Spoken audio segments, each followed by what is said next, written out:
सुप्रभात बच्चों, आज हम लोग पढ़ेंगे कक्षा 5 का पाठ 9। पाठ का नाम है नदी और लता। पाठ के बारे में जान लेते हैं। गर्मियों में नदी का जल कम हो जाता है, किंतु वर्षा आने पर वह अपनी सीमा तोड़कर भी बहने लगती है। अपने बहाव में कितनी चीजों का विनाश कर जाती है, परंतु पानी कम होने पर अपने आसपास का दृश्य देखकर पछताती है। उसी प्रकार मनुष्य अपने धन वैभव के मद में या घमंड में अहंकार से भर उठता है और वैभव घटने पर पश्चाताप करता है। प्रस्तुत पाठ में यही चित्रित किया गया है। हमारे धर्म ग्रंथों में कहा गया है कि अहंकार में तीनों गए, अहंकार में तीनों गए, धन वैभव और वंश। अहंकार यदि हम लोग करते हैं तो तीनों चीज चली जाती है। कौन कौन सी? धन, वैभव और वंश। अहंकार में तीनों गए, धन, वैभव और वंश। न मानो तो देख लो रावण, कौरव, कंस। घमंड मनुष्य का शत्रु है, सबसे बड़ा शत्रु है, क्योंकि घमंड मनुष्य का सर्वनाश करके छोड़ता है। वह मनुष्य के विवेक को हर लेता है। हर लेता है मतलब खत्म कर देता है, उसकी बुद्धि को भ्रष्ट कर देता है। घमंड अर्थात अहंकार से ग्रस्त व्यक्ति अपने सामने किसी को कुछ नहीं समझता। वो खुद को ही सर्वे सर्वा और सर्वश्रेष्ठ समझता है। उसके मन में यह धारणा घर कर जाती है कि वही सर्वश्रेष्ठ है और उसके जैसा कोई नहीं, वो सब कुछ कर सकता है। घमंड अक्सर अपनी किसी विशेषता के कारण उत्पन्न होता है, या तो किसी शारीरिक विशेषता या गुण, या अथवा धन संपत्ति आदि की प्रचुरता या बहुलता के कारण। इन सब बातों के कारण अहंकार व्यक्ति के मन में यह भाव आ जाता है कि वही सर्वश्रेष्ठ है और वह अन्य सभी व्यक्तियों को तुच्छ और छोटा समझने लगता है। इसके लिए समय असमय किसी का भी अपमान करने पर या उसे नष्ट करने पर उतारू हो जाता है। अपने घमंड के रोह में वह सामने वाले व्यक्ति का सम्मान भी नहीं देखता। अभी हम लोगों ने जो दोहा पढ़ा, उस दोहे के अंदर हम लोगों ने बताया है कि इतिहास में अनेक ऐसे व्यक्ति हुए हैं और इतिहास ऐसे घमंडी व्यक्तियों से भरा पड़ा है जिन्होंने अपने घमंड अहंकार के आगे किसी को कुछ नहीं समझा। परिणाम स्वरूप उनका अहंकार उन्हें ले डूबा और उनका सर्वनाश ही हुआ। रावण, कंस, हिरण्यकश्यप, हिटलर, सद्दाम हुसैन आदि के रूप में ऐसे अनेक उदाहरण हमारे सामने हैं जिनका सर्वनाश अपने घमंड के कारण ही हुआ है। इसलिए यथासंभव किसी व्यक्ति को घमंड यानी अहंकार करने से बचना चाहिए। अपनी विशेषता और गुण को सकारात्मक रूप में लेकर मन को हमेशा विनम्रता का भाव रखना चाहिए, तभी यह गुण विकसित होगा। चलिए आइए आज हम लोग अपनी इसी भावना पर आधारित कविता नदी और लता को पढ़ लेते हैं, समझ लेते हैं। शुरुआत करते हैं। कविता आपके समक्ष है। नदियां एक किया करती थी निज लहरों से खेल सदा। नदियां एक किया करती थी निज लहरों से खेल सदा। उसके तट पर झूमा करती एक मनोहर कुसुम लता।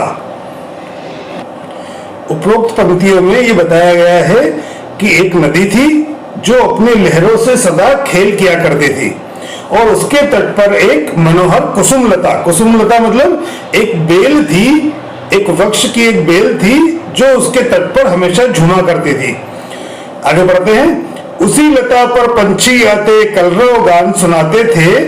नदी अकेली थोजी जो थी बहती उसका मन बहलाते थे।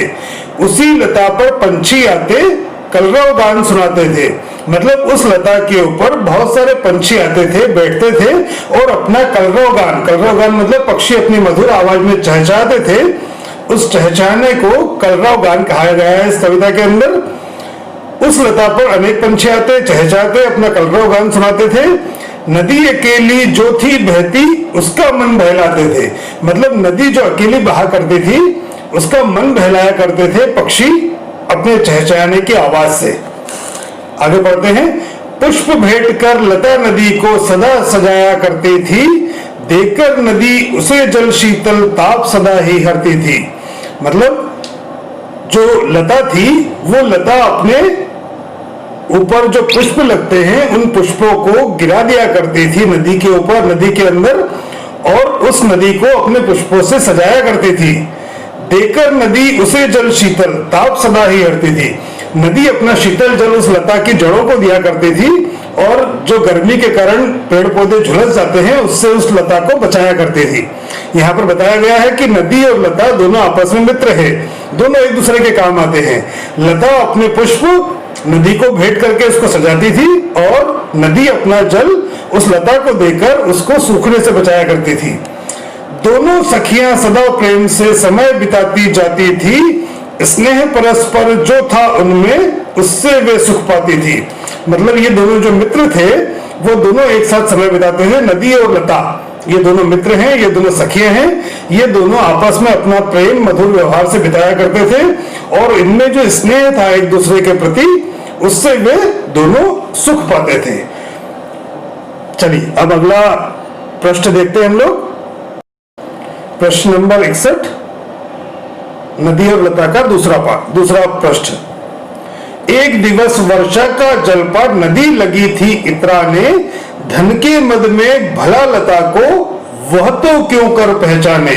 मतलब एक बार क्या हुआ कि बहुत सारी वर्षा हुई, उस वर्षा होने के कारण यह बारिश हुई, उस बारिश के कारण नदी के पास बहुत सारा जल आ गया। यहाँ पर नदी के जल को धन के रूप में बताया गया है कविता के अंदर। धन के मद में भला लता को वह क्यों कर पहचाने। मतलब अब जब नदी के पास में बहुत सारा पानी आ गया है, बहुत सारा धन आ गया है, तो वह उस धन के घमंड में, उस धन के अहंकार में लता को क्यों पहचाने। उस नदिया ने सीमा तोड़ी दीन लता को मसल दिया, उसके पत्तों को फूलों को नदिया ने था निगल लिया।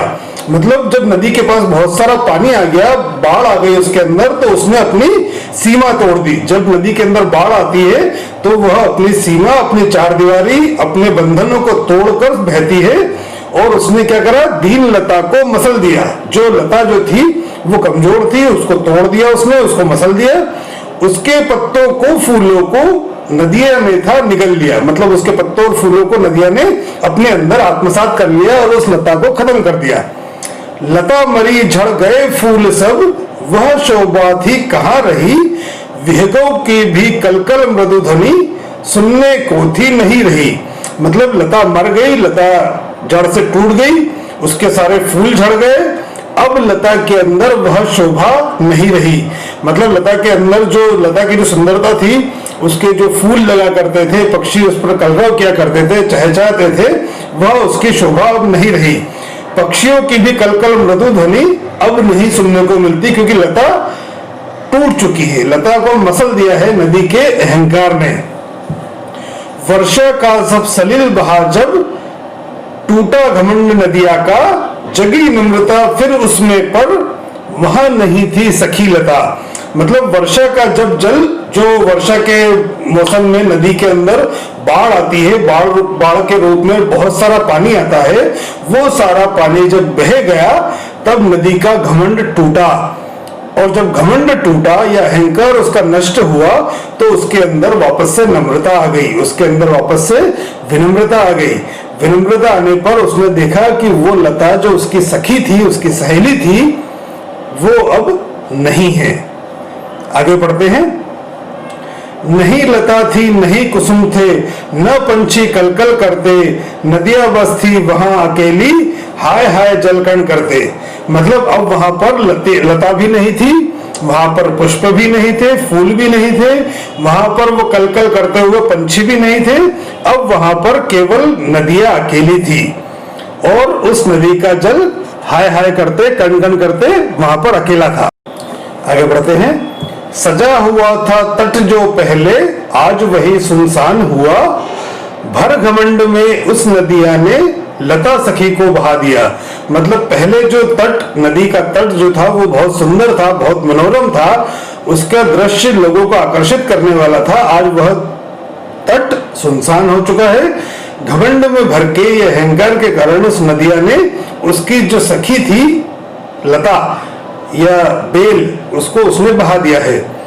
अहर अहर कर नदियां रोती, सखी नहीं पर मिल पाती, अपनी ही करतूतों से वह रात दिवस है पछताती। अहर अहर कर नदियां रोती, मतलब फूट फूट कर नदियां अब रो रही है। क्यों? क्योंकि उसकी सखी नहीं मिल पाती। अपनी ही करतूतों पर वह रात दिवस है पछताती, मतलब नदिया को अब पछतावा हो रहा है कि उसने घमंड के कारण, अधिक पानी आने के घमंड के कारण, या धन संचय उसने बहुत सारा कर लिया था। यहाँ पर पानी को धन के रूप में कहा गया है। अधिक धन आने के कारण जो अहंकार उसमें आ गया था, उस अहंकार के कारण जो अपने सखी लता को उसने नष्ट कर दिया था, अपनी करतूत पर वह नदी अब पछता रही है। जब हम पाते धन है या पद, हम घमंड से भर जाते, मित्रों को ठुकराते हैं तब होश में हम न आ पाते। मतलब यहाँ पर बताया गया है कि जब हमारे पास या व्यक्तियों के पास धन आता है या पद आता है, पद मतलब बड़े पद पर हम लोग जब आसीन हो जाते हैं, तब हम लोग घमंड से भर जाते हैं। हम लोग हमारे मित्रों को ही ठुकराने लगते हैं। हम लोग हमारे जो अभिन्न मित्र होते हैं, रिश्तेदार होते हैं, हम लोग उनसे बात नहीं करते। हम लोग उनको नीचा दिखाने के प्रयास करते रहते हैं। हम लोग होश में नहीं रहते। क्षमा करें, आगे पढ़ते हैं। पर जब है यह नशा उतरता, हमें चेतना तब आती, गए मित्र फिर पास न आते, सदा उदासी छा जाती। जब ये अहंकार या घमंड रूपी नशा जब उतरता है, जब हम लोगों में चेतना वापस आती है, मतलब जब हम लोग जागृत होते हैं, जब हम लोगों को ये एहसास होता है कि हमने क्या क्या खो दिया है, तब हमारे मित्र हमारे पास में नहीं रहते। हमारे घमंड के कारण हमारे मित्र, हमारे रिश्तेदार, हमारे पड़ोसी हम लोगों से नाराज हो जाते हैं, हमसे दूर चले जाते हैं और हम लोगों पर उदासी छा जाती है। कभी नहीं तुम मित्र जनों को भर घमंड में दुत्कारो, कभी नहीं तुम मित्र जनों को भर घमंड में दुत्कारो, सदा स्नेह ही उन्हें दिखाओ, कभी नहीं तुम फटकारो। यहाँ पर बताया गया है कि हम लोगों के पास में कितना ही धन आ जाए, कितने ही बड़े पद पर हम लोग चले जाएं, कितनी बड़ी कार हम लोग खरीद ले, कितना ही बड़ा घर हम लोग बना ले, हम लोगों को कभी भी घमंड नहीं करना चाहिए। हमारे मित्रों को, हमारे रिश्तेदारों को, हमारे पड़ोसियों को, हमारे विद्यालय के मित्रों को कभी भी हम हमारे पैसों का, हमारे बड़े घर का, हमारी कार का, हमारे उच्च पद का, या हमारे पिताजी उच्च पद पर हैं, या हमारा परिवार बड़ा संपन्न है, इन सब चीजों का घमंड हमें हमारे मित्रों के सामने, हमारे पड़ोसियों के सामने, हमारे रिश्तेदारों के सामने कभी नहीं करना चाहिए। अगर हम लोग ये घमंड करेंगे तो ये सारे लोग हमसे नाराज होकर हमसे दूर चले जाएंगे। इसलिए इन सभी मित्रों, रिश्तेदारों, पड़ोसियों से हमेशा स्नेह दिखाना चाहिए। कभी नहीं तो उन्हें फटकारो, कभी उनसे अशिष्टता से नाराज होकर गुस्से में उनसे बात नहीं करना चाहिए। यहाँ पर लिखा हुआ है, अच्छा समय आने पर हमें अपने मित्रों को भूलना नहीं चाहिए। उनके द्वारा की गई सहायता को सदैव याद रखना चाहिए। धन वैभव पाकर अहंकार नहीं करना, मित्रों के साथ सदा स्नेहपूर्ण व्यवहार बनाकर रखना चाहिए। इसीलिए कहा गया है कि घमंड मनुष्य का सबसे बड़ा शत्रु है। ये हमेशा मनुष्य का अहित ही करता है। यहाँ पर ये पाठ 9 नदी और लता यहीं पर समाप्त होता है। इस पाठ से जुड़े प्रश्नोत्तर PDF में आपको मिलेंगे।